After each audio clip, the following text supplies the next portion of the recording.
حبايب قلبي، يلا بينا بقى نعمل الحلو الحادق. رحلة خفيفة وبسيطة بنصنع السعادة لنفسنا، نخف عن نفسنا ضغوط الحياة. شايفين الكيكاية الدوناتس الكبيرة التحفة دي؟ هنعرف دلوقتي تفاصيلها وعملناها ازاي، وهنلملم بقى الدنيا، وهنشوف خدنا معانا ايه وعملنا ايه، وتفاصيل كل خطوة خطيناها النهاردة مع بعض ان شاء الله. شايفين المربى الفظيعة اللي انا كنت عاملاها معاكم دي؟ شايفين جمالها؟ يلا نعبي كل حاجة في البوكس بتاعنا ونقطع كيكتنا نحطها في البوكس الصغير. شايفين الجمال والطعامة والطراوة؟ تسلم ايديك يا ام عمر. كده هنعبي كله واحدة واحدة كده. يلا بينا بقى نروح مشوارنا ونروح نشوف فسحتنا اللي كلها جمال وبساطة. يا اختي على الطعامة، يا اختي الحفيدة القمر. بسم الله الرحمن الرحيم، والصلاة والسلام على أشرف المرسلين سيدنا محمد وعلى آله وصحبه أجمعين. اللهم أتنا من فضلك ورحمتك فإنه لا يملكها إلا أنت. النهاردة أنا نزلت السوق، جبت شوية حاجات كانت ناقصاني بسيطة عشان نعمل حاجة حلوة، وناخد معانا كده سندوتشات وحلو وحادق، ونخرج أنا والولاد نقضي يوم جميل كده في مكان مفتوح. هم يفكوا عن نفسهم واحنا والله كمان هنفك عن نفسنا. أنا جبت البيض ده للكيك، أنا عندي البيض في التلاجة بس أنا بحبش أعمل الكيك ببيض خارج من التلاجة، فجبت التلاتة دول على قد القالب يعني. وجبت 3 كيلو دقيق، انا بجيب بالشكاره بس انا بقالي مرتين بشتري، ان شاء الله هجيبها قريب ان شاء الله. وده الكيك شيف انا برضو بجيبه بالعلبه، الباكت ب5 جنيه، العلبه ب100 جنيه، فيها 24 باكت. الموضوع مش وفر 20 جنيه، لا انا بحب الحاجه عندي دايما كتير في البيت.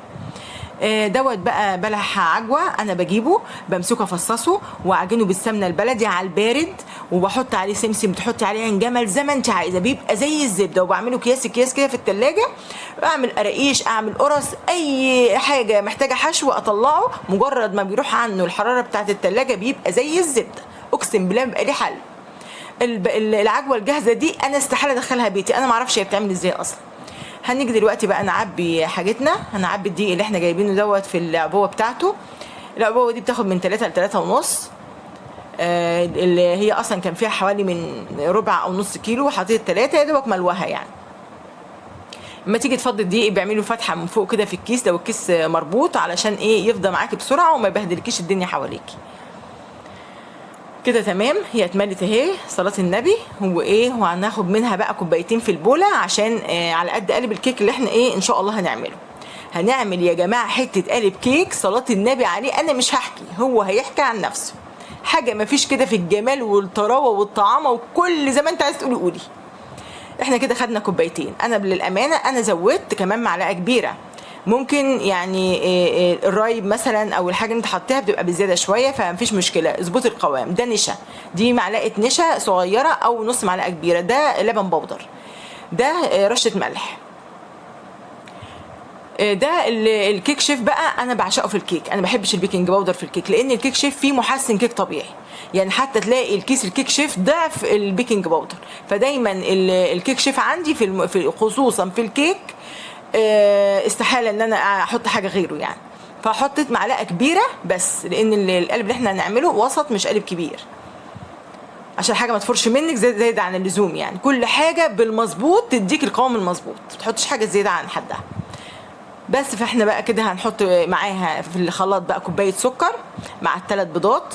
ده كيس فانيليا برتقان تحفه بقى، لما تحب الكيكه البرتقان وما عندكيش برتقان ده يغني طبعا. هنا الكيك فيه كل المواد الجافه بتاعته اللي احنا قلناها. هنحط السكر في الخلاط وهنحط معاها البيض. انا والولاد عندي بيحبوها بالشوكولاته، بيحبوها بالبرتقال، بيحبوا من ايد تيتا، كل حاجه هي اللي بتعملها ومن ايد ماما. بس انا اميره دايما مرات ابني بتحب اللي بالبرتقال، فانا بقى على اساس يعني ان هي خارجه معانا النهارده فانا عاملاها عشانها، فهي ملهاش نصيب، فان شاء الله هعمل لها احلى رحله اليومين الجايين دول.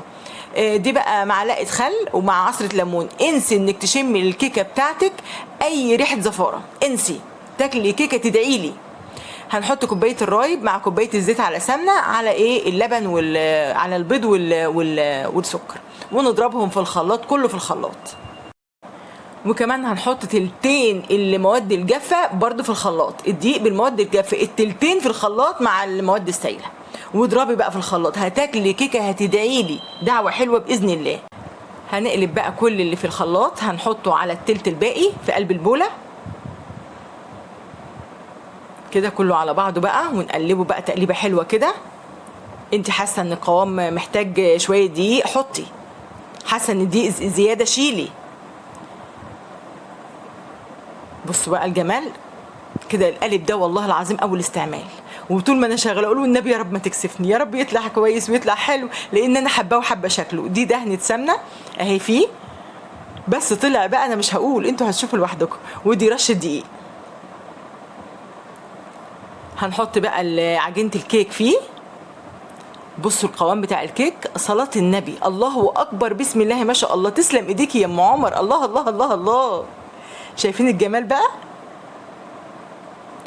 كده هنفرغ منه الهواء وهنحطه في فرن درجة حرارة 180 مشغل من قبل ما اشتغل بربع ساعة. يعني الفرن لازم يكون سخن وسخن قوي. الكيكة طلعت تحفة وحكاية، الله اكبر، سقفي يا ام عمر. مبسوطة طبعا، انا ببقى فرحانة قوي لما حاجة تطلع مني مظبوطة، او ابقى شارية حاجة وتطلع حلوة، ببقى مبسوطة بيها قوي زي الاطفال. بصوا يا جماعة بقى الكيك وجماله، انا مش هتكلم على طراوته، بصوا شكله دونتس كبيرة، جميل جميل جمال ما حصلش، ما فيش كده، الله اكبر. انت لما تعمليها قدام ضيف حاجه بمنتهى الذوق والجمال والشياكه. هنعبيه بقى في البوكس الصغير ده، الجزء اللي هناخده معانا واحنا خارجين. طبعا هنعمل شاي وهنعمل نسكافيه وساندوتشات، كل حاجه هنركنه بس كده على ما يبرد. ونجهز بقى الحاجات التانية. دي بوكس صغير فيه جبنه، وهناخد كمان مربى. بصوا جمال المربى اللي كنت انا عاملاها معاكم قبل كده، مربى الفراوله. بصوا قوامها وبصوا جمالها، الله اكبر. مين ومها مين، ده احلى مربى ام عمر، اللهم صل على النبي. انا ما رضيتش اعمل سندوتشات، خليت كل واحد ياكل اللي هو عايزه براحته. هنحط كله بقى في البوكس الكبير كده. هنحط معاها معلقتين وسكينه، علشان واحده للمربى واحده للجبنه. ده بقى البوكس الصغير هنقطع فيه الكيك. يلا بقى نقطع الجمال ده ونشوف شكلها ايه من جوه. الله الله الله الله، زبده قشطه، ايه الجمال ده يا ام عمر، ايه القوام ده. بصوا شكلها وبصوا الدواير وعلى شياكتها وعلى جمالها. لما يبقى عندك ضيف وبتقدمي حاجه منتهى الذوق ومنتهى الجمال، والطعامه مفيش كده، كانها سبونج فظيعه ملهاش حل. يا رب يحسن ما بين ايدينا جميعا. بصوا الجمال، الف هنا وشفا. لما يبقى عندك ضيف كده وتقدمي منها يعني مفيش كلام. بصوا الجمال يا جماعه. كده حطينا الجزء في القالب يعتبر تلتينها، هنحطه بقى في البوكس الكبير. هنجهز بقى نظبط كل حاجتنا.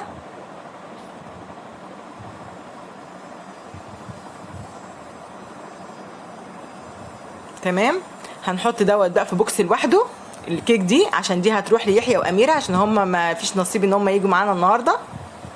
ان شاء الله نعمل لهم احلى يوم. ولما روزا تيجي من عند تيتا توأم فريده حبيبه قلب تيتا، طبعا عشان ما تزعلش، هي عند جدتها في مامتها في عين شمس، العشق بتاعها هناك، تحب جدتها دي موت.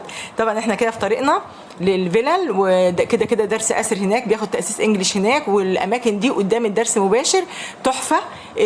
مكان مفتوح، حتى الاكشاك اللي بتبيع فيه بتبيع بسعر الاسعار العاديه اللي هي بتاعه السوبر ماركت، مفيش فيه اي تكلفه. تقضي يوم جميل باولادك من غير ما تكلفي نفسك اي حاجه، غير انك اذا جبتي بس للولاد كنزات او اي حاجه من هناك.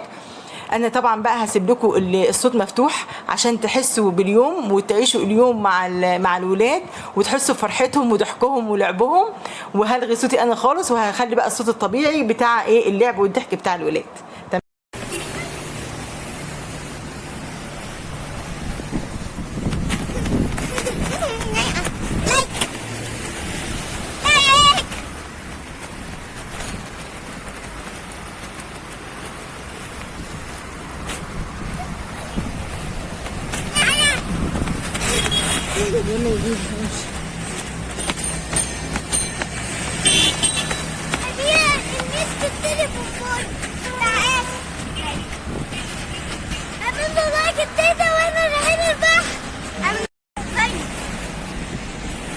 وقف عليا يا جديدة.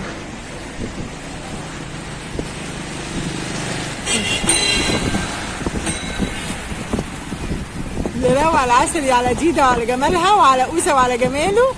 ايه الطعامة دي؟ قوي قوي قوي قد التاني كلها. ماشي انا بحبكوا قوي. يا لايك لايك باي لايك وديسلايك. باي قوي.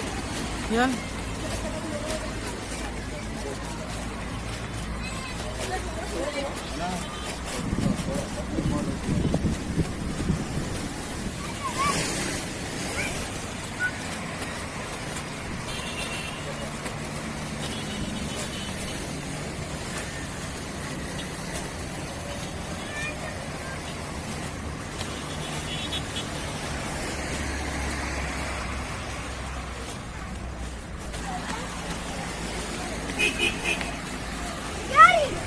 ما تبعديش يا ديدا. ديدا ديدا ما تبعديش. بس القعدات هنا تحفة. القعدات هنا بقى بالليل حكاية من المغرب كده، يعني مفيش بعد كده.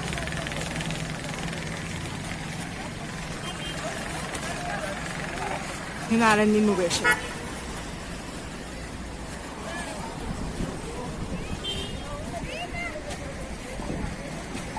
هننزل بقى هنا.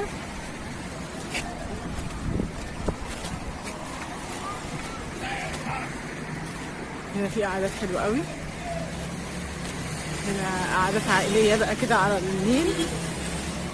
واللي هنا اللي بيعرف يلعب باتيناج تعالى يا ماما، محدش يقدر يزعلك. تعالى تعالى تعالى بس يا ماما.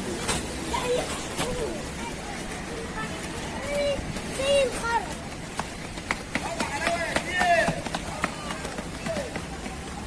هنا امان جدا جدا جدا، بعيد بقى عن العربيات وعلى النيل على طول. قعدات جميله حلوة. يلا يلا. ايه رايك يا فريده؟ الله. جميله. دي سفن بقى هي فيها قعدات جوه.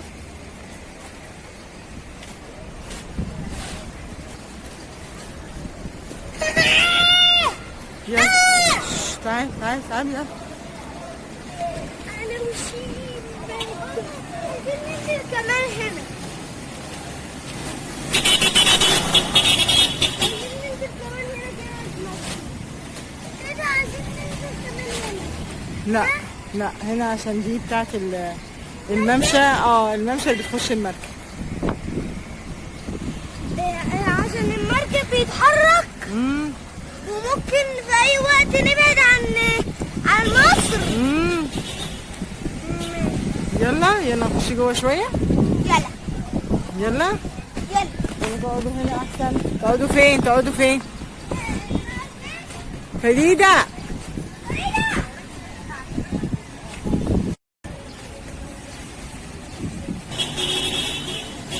يلا كلوا يلا السندوتشات بتاعتكم. لا كلوا سندوتشات يلا. انا مش عايزه يا ماما.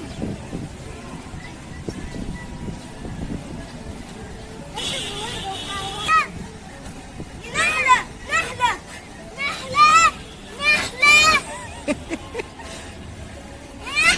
امشي يا بنت النحلة. فين النحلة؟ فين النحلة؟ فين النحلة؟ دي جامدة، اشربوها.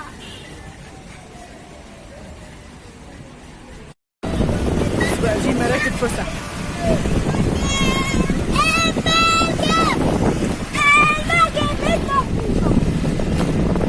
تعالي يا فريده هي جنب يا ست. امسكها لي واديها لي. جربوها تاني بس يا اسف بس يا اسف. عشان هي جامدة. جربوها تاني عشان هي جامدة. شو هيخليك ابس.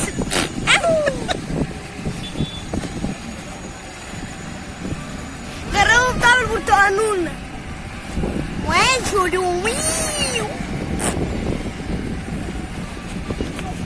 رائع رائع. احنا من زمان شربنا بيبسي. يلا بس بيبسي يا بيبسي من عندنا. مكان كبير جدا جدا جدا جدا وعائلي قوي وجميل وعلى النيل مباشر زي ما انتم شايفين. وفي اكشاك هنا بتبيع عصاير وبتبيع شاي وبتبيع قهوه حلوه قوي طبعا، واسعارها يعني مفيش كده، كأن كافيه عادي جدا يعني، مش مفيش فيها اي افوره خالص. انا جايبه للولاد الكنزات، الكنزه ب 10 جنيه. ايه رايك؟ هنركب المركب. ايه رايك؟ هنركب المركب. اه هنركب المركب. هنركب. دي مراكب بقى، رحلات كده قصيره في النيل، بتلف بالنيل كده بالركاب لفه، ويقعد مع اغاني مع قعده حلوه في قلبها. ده بيتحرك بينا. بص بقى هنا الناس بقى بدات تهل. الساعه دلوقتي داخله على 7 ويرجع تاني هنا. بس يا ياسر، الساعه داخله على 7 بتلاقوا بقى هنا الناس هنا بقى بدات تهل اهي، يقعدوا بقى وجايبين معاهم الشاي بتاعهم وجايبين معاهم القهوه وجايبين معاهم الاكل زينا كده بالظبط، زي ما انا عامله مع الولاد كده بالظبط. دي بقى ايه يا ديدو، انا معاك اهو. لا ما تخافيش، اقعدي اقعدي اقعدي ما تخافيش. الواد هنركبه شوية. شويه كده. ايه نركب المركب شوية. متحمسة.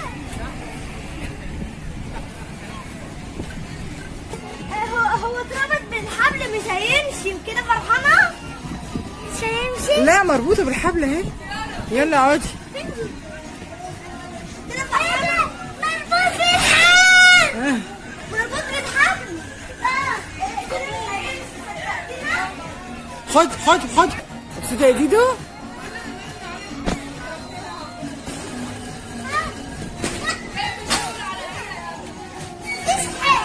دي بقى مراكب رحلات افراح كبيره وجميله بصراحه.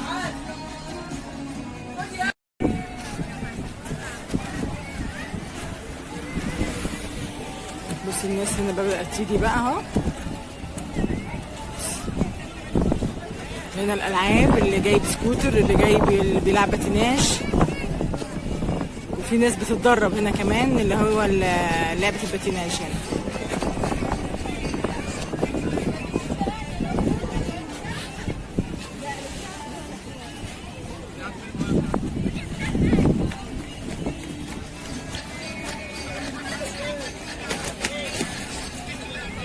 طبعا ده مكان من ضمن اماكن كتير جدا.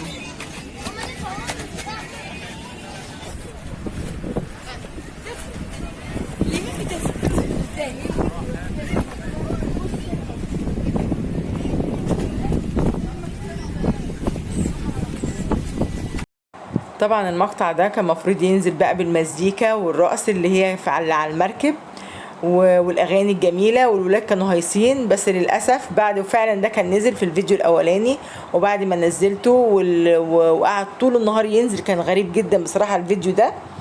في النهايه بعد ما خلاص يعني نزل، الاقي اتلغى من على القناه وقال لي حقوق نشر. ايه حقوق نشر دي؟ حروق نشر على رأي آسر ابني. فعلا حرقوا دمي بعد التعب ده كله. قالوا لا عشان في اغاني وفي مزيكا. طبعا انا في البدايه ما فهمش الكلام ده، فرجعت شلت تاني ومنتجت تاني وكتمت بقى. طبعا المقطع ده كان كبير، وانا كنت عارفه انتوا هتستمتعوا بيه، اصلا كان حوالي من 6 دقايق، فطبعا بقى قلت كده كده في الصوت، فرحت قصاه واختصرته في دقيقتين وجريت كمان شويه بس وتمام والحمد لله ما يجراش حاجه. اللي هو المقطع ده بس، والولاد بعد كده هيكملوا بصوتهم عادي يعني. بس كان يوم جميل ليا وليهم، وانا اصلا كنت عامله الفيديو ده عشان اعرف كل اللي لها معاه اولاد وما بتعرفش تخرج عشان خاطر المصاريف، بعرفها ان في اماكن تحفه جميله جدا تجيب اكلها وشربها وشايها والنسكافيه بتاعها، ولو عندها كمان افراد زياده ومعاها عندها كراسي تجيبهم معاها، ولو ترابيزه كمان وتقعد فيه للصبح من غير اي تكلفه يعني. ومش المكان ده اماكن كتير جدا في بنها، انا هبقى اعملهم مكان وهوريكم الاماكن دي. اتفسحي واخرجي وتهوي انت وولادك من غير اي تكلفه.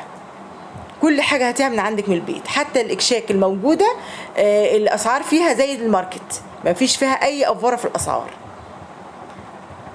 شوفوا الطعامة بقى، شوفوا الطعامة والجمال. طبعا دي فريدة حفيدتي وليها توأم فيروزة. فيروزة مش موجودة عند جدتها في عين شمس اللي هي العشق بتاعها هناك، وطبعا لازم لما تيجي اعمل لها يوم هي كمان والا تزعل مني. فيروزة العشق بتاعها الجدتين، يعني الجدتين، بس جدتها بتاعت جدتها مامتها اللي هي عايشة في عين شمس دي بقى ايه يعني حالة خاصة بالنسبة لفيروزة. هما مدلعين بعض زيادة عن اللزوم، يعني الاتنين دول عشاق.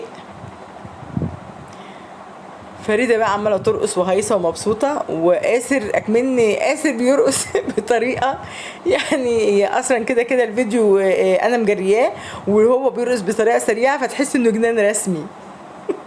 أسلوبه يهلك من الضحك. وفريدة القمر بقى غزالة غزالة على المركب. اختي عليه قمر. ايه الشياكة والجمال والطعامة دي يا ولاد؟ غزالة غزالة واقفة على المركب، هي بتتنطط بقى بره، واخر فرحة واخر انبساط. قطة التيتا ودقوسة حبيبي.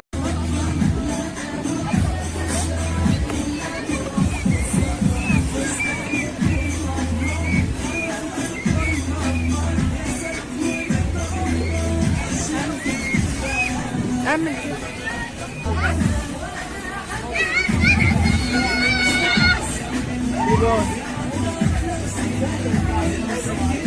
كنا مبسوطين قوي اللي احنا كنا معاكم وانتوا معانا. مبسوطة. باي ماما. باي بحبكم. باي بحبكم.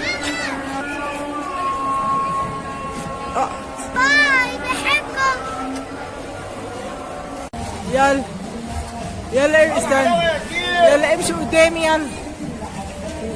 حسن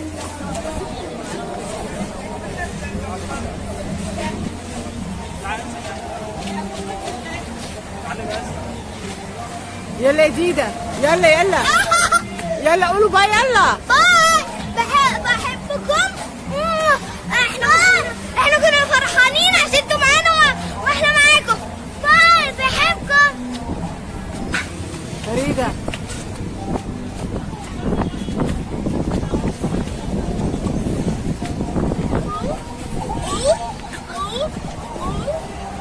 ديدو، يلا قولوا باي عشان هقفل. باي بحبكم. باي. خلاص يا ماما باي.